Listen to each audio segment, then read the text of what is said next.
Selamat pagi Ibu. Baik, terima kasih atas kesempatan yang diberikan. Saya atas nama Maria Immaculata Motonmaran. Saya dari program studi Teknik Informatika kelas A, semester 4. Sekarang saya mau mempresentasikan materi yang diberikan oleh Ibu sendiri. Prosedur dan algoritma. Untuk menyelesaikan suatu masalah, kita dapat mengupayakan dengan menyusun langkah-langkah berupa instruksi untuk dikerjakan. Sebuah prosedur yang efektif didefinisikan sebagai deretan instruksi yang banyaknya hingga distrik dan jelas, serta dapat dikerjakan secara mekanik. Kalau masalah kita merupakan masalah komputasi, maka pengertian dapat dikerjakan secara mekanik. Dapat diartikan bahwa kita dapat membuat suatu program komputer untuk mengerjakan instruksi tersebut. Sebagai contoh yang mudah, berikut ini adalah prosedur yang dapat kita gunakan ketika kita ingin mengirim surat kepada teman.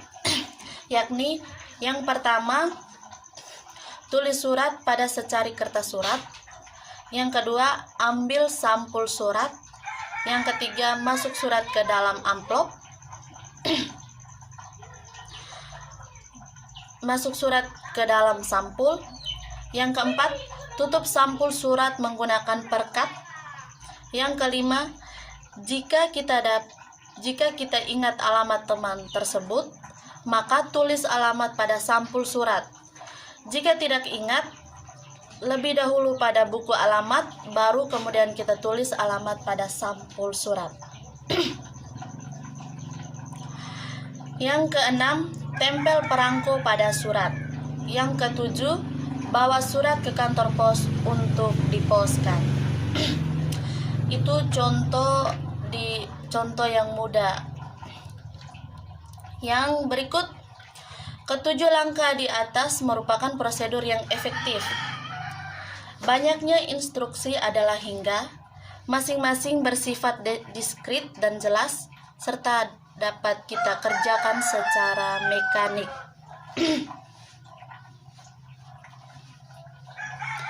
Berikut ini contoh prosedur untuk menyelesaikan masalah komputasi akar bulat positif dari suatu bilangan bulat integer positif A. Yakni, yang pertama, baca A. Yang kedua, masukkan X sama dengan 1. Yang ketiga, hitung Y sebesar X kali X. Yang keempat, jika Y sama dengan A, maka cetak X sebagai akar dari A, dan selesai. Yang kelima, tambah nilai X dengan 1. Yang keenam, pergi ke langkah 3. Dan ini contoh prosedur untuk menyelesaikan masalah komputasi akar bulat positif. Selain menyajikan prosedur seperti cara di atas, yang sering disebut sebagai pseudocode, kita dapat pula menyajikan dalam bentuk flowchart atau diagram alur dari prosedur seperti pada gambar di sini. Sebelum saya menunjukkan gambarnya, kita dapat pula membuat sebuah program bagi prosedur ini. Contohnya adalah program dalam bahasa basic berikut. 10 input A, 20X sama dengan 1, 30Y sama dengan X kali X, 40 if Y sama dengan A, dan print XN. 50X sama dengan X plus 1, 60 go to 30. Ya, seperti di gambar ini. Ya. Seperti ini.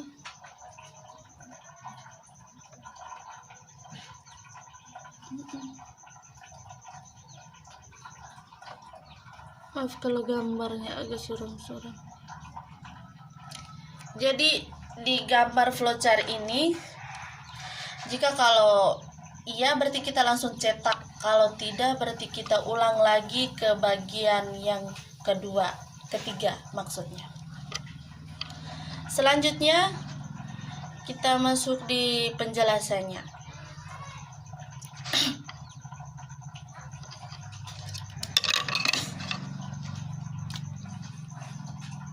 Kalau A kita masukkan nilai 4 misalnya, jelas akan tercetak nilai 2 sebagai akar dari 4. Namun, bila kita masukkan nilai 5 misalnya, prosedur akan berlanjut tak berhenti-henti. Memang, untuk A sama dengan 5, akar bulatnya tidak ada. Suatu prosedur yang bersifat bahwa ia tidak dapat berhenti bila jawaban tidak ada, disebut semi algoritma. Sedangkan prosedur yang mampu berhenti, baik bila jawaban ada ataupun tidak, disebut algoritma. Algoritma akan terhenti dan memberikan pesan bahwa jawaban tidak ada bila memang ternyata jawaban tidak ada. Jadi prosedur pada contoh kita di atas adalah sebuah semi algoritma. Sebuah semi algoritma selalu dapat disempurnakan dengan suatu cara atau dimodifikasi menjadi sebuah algoritma. Semi algoritma contoh kita di atas dengan mudah kita sempurnakan menjadi sebuah algoritma dengan cara menyelipkan satu instruksi. Ya, seperti 4 if Y lebih besar A dan print tak ada akar N.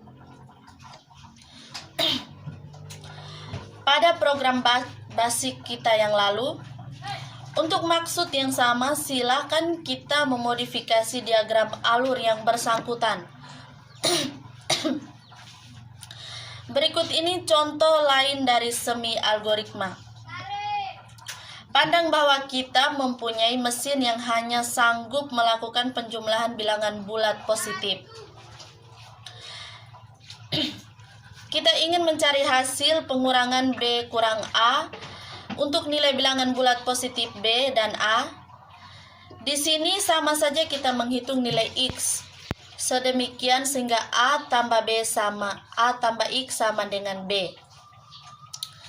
Berikut ini prosedurnya. Yang pertama, baca A dan B. Yang kedua, masukkan X bernilai 0. Yang ketiga, jika A tambah X sama dengan B, maka cetak X adalah B kurang A dan selesai. Tambah nilai X dengan 1. Yang kelima, pergi ke langkah 3. Kita dapat melihat bahwa prosedur tidak akan berhenti bila A lebih besar dari B.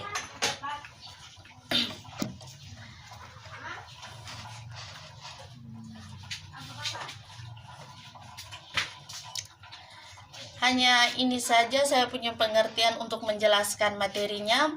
Kurang dan lebihnya saya mohon maaf. Selamat pagi, Ibu.